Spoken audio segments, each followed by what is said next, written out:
Pemirsa, terima kasih Anda masih di Sketsa Bengawan. Di Kabupaten Tuban terdapat sebuah bangunan masjid berbeda dengan masjid pada umumnya, yakni masjid bertiang satu dengan tinggi 27 meter dan berdiameter 85 cm. Konon dalam proses pendiriannya, tiang ini hanya ditarik dengan bambu tanpa bantuan alat berat.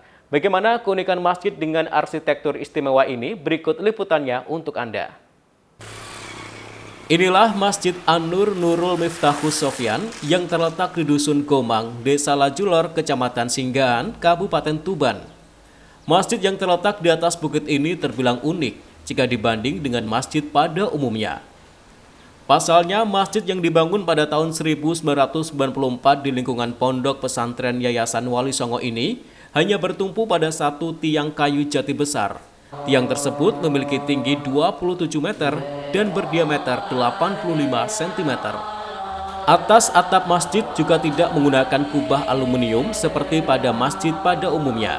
Namun, kubahnya dihiasi dengan gembol atau gundukan yang melekat pada akar pohon jati.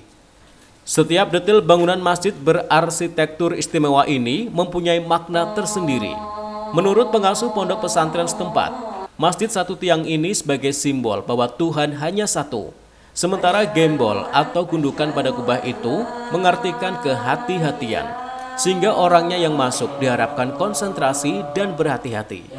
Kayu jati setinggi 27 meter tersebut sebagai simbol Nabi Muhammad ketika diwajibkan oleh Allah untuk melaksanakan sholat 5 waktu pada tanggal 27 Rajab. Bentuk bangunan masjid ini memiliki 5 pintu utama.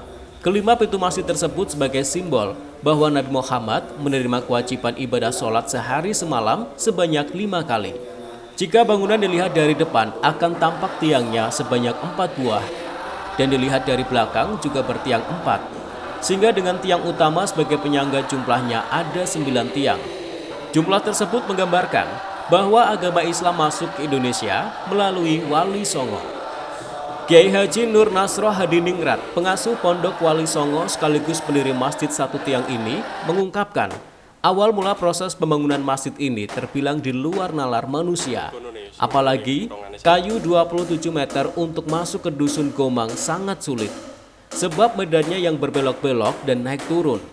Terlebih lagi, dalam mendirikan tiang utamanya sangat susah, karena tidak menggunakan bantuan alat berat, hanya menggunakan bambu.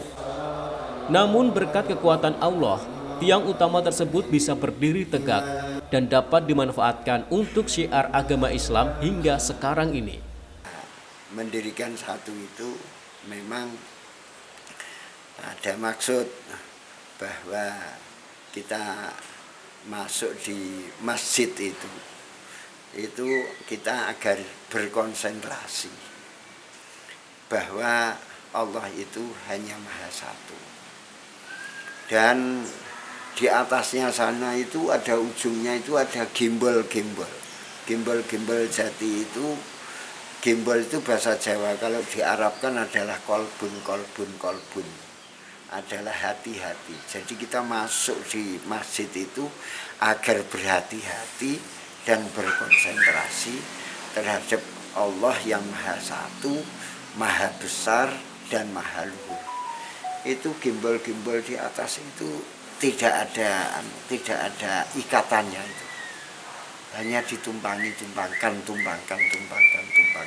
saja.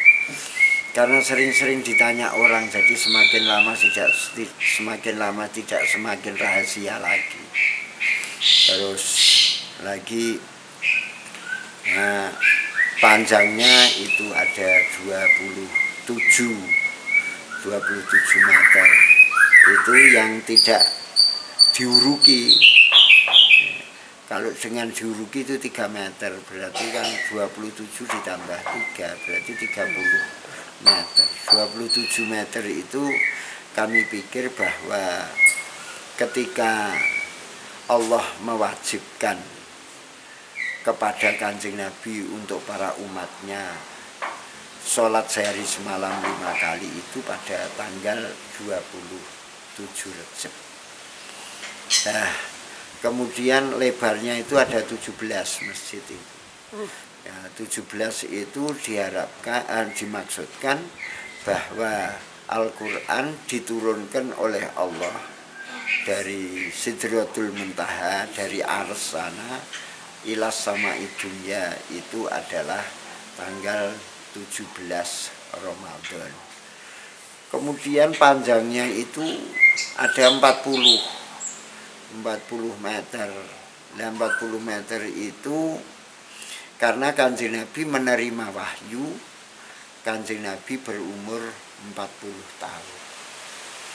Jadi terus lagi cagak-cagaknya itu yang sebelah barat itu jejer 4, yang sebelah timur jejer 4, yang tengah tiang tunggal itu 1. Berarti kalau dilihat dari depan jumlahnya ada 9. 9 itu bahwa Islam masuk di Pulau Jawa, khususnya umumnya di Indonesia, adalah melalui Wali 9. Sedangkan pondok pesantren itu adalah menganut ajaran Wali Songo. Hingga kini, masjid yang berada di lingkungan pondok pesantren Wali Songo ini masih dikenal keunikannya. Masjid ini makmur karena menjadi tempat ibadah dan dakwah bagi para santri pondok pesantren dan masyarakat sekitar. Selain untuk beribadah para santri, masjid ini juga rutin digunakan para santri dan penduduk sekitar pondok untuk mengaji dan menjalankan sholat 5 waktu. Husni Mubarak, CTV, Tuban.